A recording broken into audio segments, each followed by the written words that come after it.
اب دیکھیں کہ حضرت معاویہ رضی اللہ تعالی عنہ جو ہے، عام روایت یہی ہے کہ فتح مکہ کے موقع پر مسلمان ہوئے۔ آپ کے والد کا نام صخر ہے اور کنیت ابو سفیان ہے، اور 5ویں پشت میں وہ حضور کے خاندان سے ملتے ہیں۔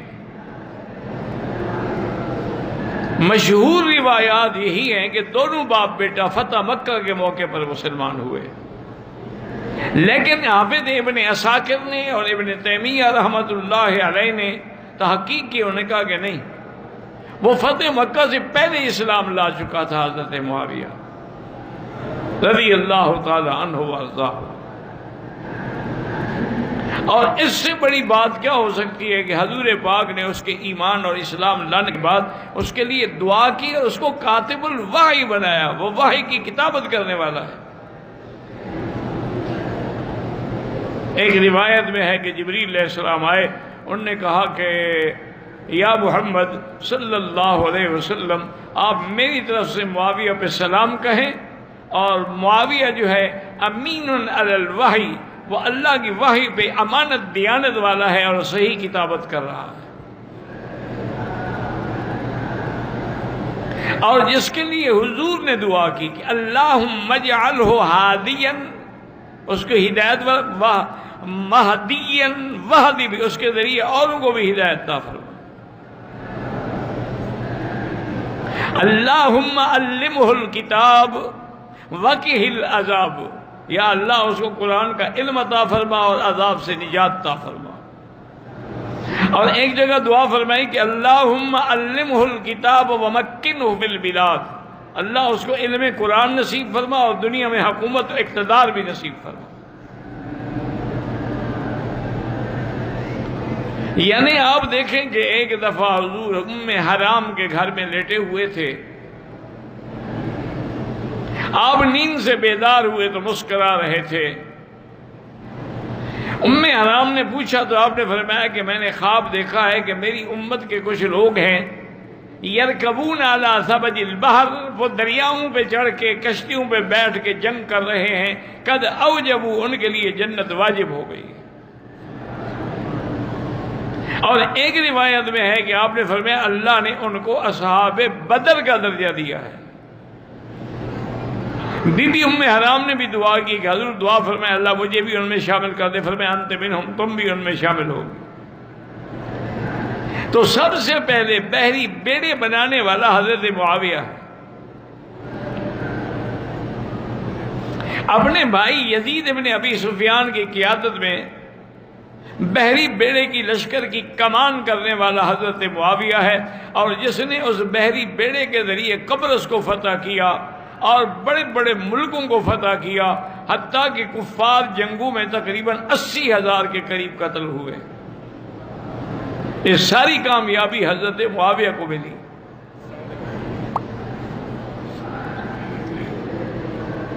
حضرت معاویہ رضی اللہ تعالی عنہ یعنی ان لوگوں میں ہیں کہ جن کی جنت کے بارے میں حضور نے فرما دیا، اور حضرت معاویہ کو حضرت صدیق نے بھی گورنر رکھا، اور آپ کے بعد حضرت عمر نے بھی آپ کو دمشق شام جیسے بڑے صوبے کا گورنر رکھا۔ حالانکہ حضرت عمر 3 سال سے زیادہ گورنر نہیں رہنے دیتے تھے، یہ واحد امیر معاویہ ہیں جو تقریباً 19 سال گورنر رہے۔ آپ ہمیشہ اور حضرت عثمان نے دعا کہ اردن، فلسطین اور باقی علاقہ جو تھا وہ بھی حضرت امیر معاویہ کی قیادت میں دے دیا۔ اور حضرت معاویہ کے حق پہ ہونے کی بات یہ ہے کہ حضرت حسن نے ان کے ہاتھ پہ بیعت کی اور ان کو خلیفہ مانا۔ اگر نعوذ باللہ وہ خلافت کے حقدار نہیں تھے پھر تو حضرت حسن کی بھی غلطی ہے رضی اللہ تعالی عنہ وارضاہ۔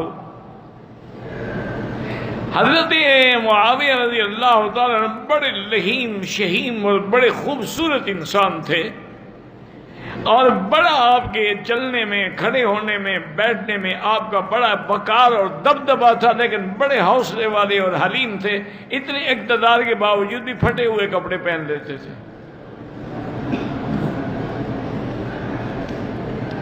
اسی لیے بعض صحابہ نے کہا کہ ما رأینا اشبہ بصلاۃ رسول اللہ ہے، جیسے حضور کی نماز ہے اس جیسی نماز پڑھنے والا ہم نے صرف حضرت معاویہ کو دیکھا، یعنی بالکل بے عین ہی اسی طرح نماز پڑھتے تھے رضی اللہ تعالی عنہ وارضاہ۔ ایک دفعہ ایک آدمی حضرت عبداللہ ابن المبارک کی خدمت میں آیا۔ عبداللہ ابن المبارک جو ہے یہ امیر المومنین فی الحدیث ہیں اور یہ استاد ہیں امام بخاری کے، اتنا بڑا آدمی رحمت اللہ علیہ۔ ان کے پاس ہے، کہنے کہ حضرت مجھے ایک بات بتائیں کہ عمر ابن عبدالعزیز افضل ہیں یا حضرت معاویہ افضل ہیں؟ عمر ابن عبدالعزیز جو ہیں وہ تابعین میں ہیں، لیکن تابعین میں سے اعلیٰ شان والے ہیں کہ جنہوں نے اپنے زمانے میں ایسا عدل قائم کیا کہ لوگوں نے ان کو ثانی عمر کا خطاب دیا۔ حضرت عبداللہ ابن مبارک نے جب یہ بات سنی تو انہوں نے کہا ہیہات حیات، بڑے بڑا افسوس ہے، کیا کہہ رہے ہو؟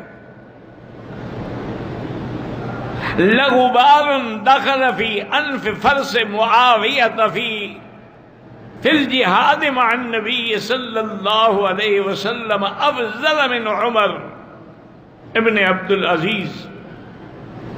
اور فرمایا کہ حضرت ابو معاویہ نے جو گھوڑے پہ سوار ہو کے جہاد کیا، اس مٹی اڑ کے جو گھوڑے کے ناک میں میل بنی، عمر ابن عبدالعزیز تو اس میل کا مقابلہ بھی نہیں کر سکتے۔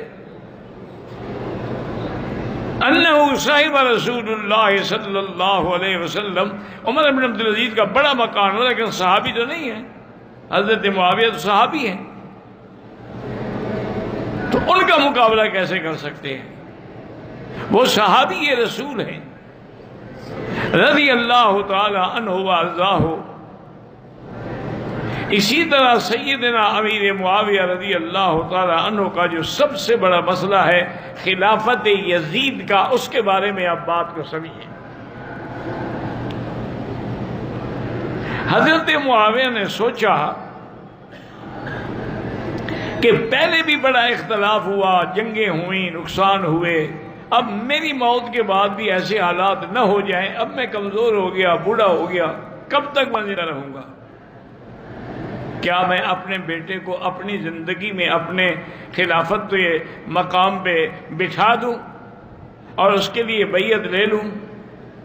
آپ نے مروان ابن الحکم کو بھی خط لکھا کہ ارباب حل و عقد جو ہیں مدینے والے، ان سے مشورہ لیں کہ کیا میں یزید کو خلیفہ بناؤں، اور وہ جو رائے دیں مجھے لکھیں۔ انہوں نے بھی مشورہ لیا، ان سب نے بھی یہی کہا کہ حضرت معاویہ چونکہ بہت بڑے فراست والے ہیں، سمجھنے والے ہیں معاملات کو، اگر بہتر سمجھتے ہیں تو ٹھیک ہے۔ اور جب آپ نے یزید کے لیے بیعت مانگی اور فیصلہ کیا تو اللہ سے دعا کی کہ یا اللہ، اگر یہ میرا فیصلہ ٹھیک ہے اور یزید اس کا مستحق ہے تو اس کی مدد فرما، اور اگر یہ میرا فیصلہ غلط ہے اور یزید اس کا مستحق نہیں ہے تو اس کی خلافت کبھی کامیاب نہ ہو۔ اور جس وقت حضرت معاویہ نے یزید کو خلیفہ بنایا تو یزید کے ایسے حالات نہیں تھے کہ اس کو خلافت نہ ملتی ہے، تو بعد میں بدلا ہے جب اقتدار آیا اس کے ہاتھ میں، ورنہ وہ تو جہاد میں شریک رہا، جنگوں میں شریک رہا، بڑا دین پہ چلنے والا، پابندی کرنے والا۔ یہ الگ بات ہے کہ اقتدار آنے کے بعد اس کے دماغ میں تبدیلیاں آنی شروع ہو گئیں۔ یہ کہنا ہے کہ آدمی جب اقتدار آتا ہے یا دولت آتی ہے تو پھر ایسے حالات پیدا ہو جاتے ہیں۔ بعد میں یزید کے کردار کی کوئی گواہی نہیں دیتا، بلکہ اکثر یہی کہتے ہیں کہ اس کے اخلاق اور کردار ہر لحاظ سے اسلام کے خلاف تھا، حتیٰ کہ اسی کی وجہ سے سیدنا حسین کا واقعہ کربلا پیش آیا، حتیٰ کہ اسی کے اقتدار کی وجہ سے مدینہ منورہ میں واقعہ حرہ پیش آیا کہ 3 دن کے لیے مدینہ بند ہو گیا۔ ایسے ایسے واقعات ہوئے، اور بڑے بڑے اس نے جلیل القدر لوگوں کو بلا گناہ پھانسی بھی چڑھایا۔ یہ سارے حالات حضرت امیر معاویہ کی وفات کے بعد ہیں، ان کی زندگی میں یہ واقعات نہیں ہیں۔ اب آدمی عالم الغیب تو نہیں ہوتا کہ میرا بیٹا کل کیا کرے گا، تو اس لیے یزید کا نام لے کے حضرت معاویہ کو نعوذ باللہ گالی دینا جو ہے یہ تو کفر اور فسق ہے، کیونکہ حضرت علی تو قرآن کی اس تیسرے حصے کا شریک ہے۔ والسابقون الاولون من المہاجرین والانصار والذین اتبعوہم بإحسان رضی اللہ عنہم ورضوا عنہ۔ اب صحابہ کی تین جماعتیں ہیں، ایک سابقون مہاجرین ہیں، ایک مدینے والے انصار، اور تیسرے وہ ہیں جنہوں نے مہاجرین و انصار کی اتباع کی۔ تو حضرت معاویہ تو ان میں ہیں جن نے مہاجرین و انصار کی اتباع کی، ان کے لیے اللہ نے رضا کا فیصلہ فرما دیا۔ اس لیے امام شافعی رحمۃ اللہ علیہ نے اپنی کتابوں میں لکھا ہے کہ بھئی قرآن نے تین جماعتوں کا ذکر کیا ہے، اب ہم نہ تو مہاجر بن سکتے ہیں نہ انصار بن سکتے ہیں، اب ایک جماعت باقی ہے کہ ہم ان کے غلام بن کے رہیں۔ اگر تم نے انصار و مہاجرین اور صحابہ کی غلامی کا انکار کیا تو پھر جہنم ہے۔ دیکھا چونکہ تین جماعتیں ہیں قرآن میں، السابقون الاولون، اور دوسرے کون ہیں انصار، اور تیسرے کون ہیں والذین اتبعوہم، اور صرف نتبعوہم نہیں، نتبعوہم بإحسان، یعنی خالص ہو کر ان کی اتباع کریں، کیونکہ صحابہ معیار حق ہیں۔ اسی لیے اللہ نے قرآن میں فرمایا ہے فَإِنْ آمَنُوا بِمِثْلِ مَا آمَنْتُمْ بِهِ، ایمان لاؤ جیسے صحابہ ایمان لائے۔ تو صحابہ تو ایمان کا نمونہ ہے، وہ تو ایمان کے لیے نقش ہے، اور صحابہ ہی ہیں جنہوں نے الحمدللہ ثم الحمدللہ اللہ کے دین کی امانت کو سنبھالا اور پوری دنیا میں دین پہنچایا۔ آخر حضرت عمر رضی اللہ تعالی عنہ 60 ہجری میں آپ تقریباً 22 رجب کو آپ فوت ہوئے، اور وہیں دمشق میں آپ کی جنازہ ہوا، اور حضرت ضحاک نے جنازہ پڑھایا اور وہیں وہ دفن کیے گئے۔ اب روافض اور شیعہ نے ایک مذموم حرکت کی ہے کہ 22 رجب کو وہ کونڈے بناتے ہیں، اور اس کو کہتے ہیں کہ حضرت امام جعفر کی پیدائش کی وجہ سے ہیں، حالانکہ یہ غلط بات ہے۔ حضرت امام جعفر تو رمضان میں پیدا ہوئے، وہ تو 22 رجب کو پیدا ہی نہیں ہوئے، اصل وہ امیر معاویہ کے بغض میں خوشی مناتے ہیں، اسی لیے انہوں نے 22 رجب کے کونڈے اجرا کیا ہے۔ تو علماء نے متفق علیہ لکھا ہے کہ ان کے اندر شرکت کرنا یا ان کا بنایا ہوا کھانا کھانا جو ہے انتہائی گناہ کا کام ہے اور صحابہ کی دشمنی ہے، لہذا آدمی کو ہر لحاظ سے ان سے احتراز کرنا چاہیے۔ رضی اللہ عنہم ورضوا عنہ، واللہ اعلم۔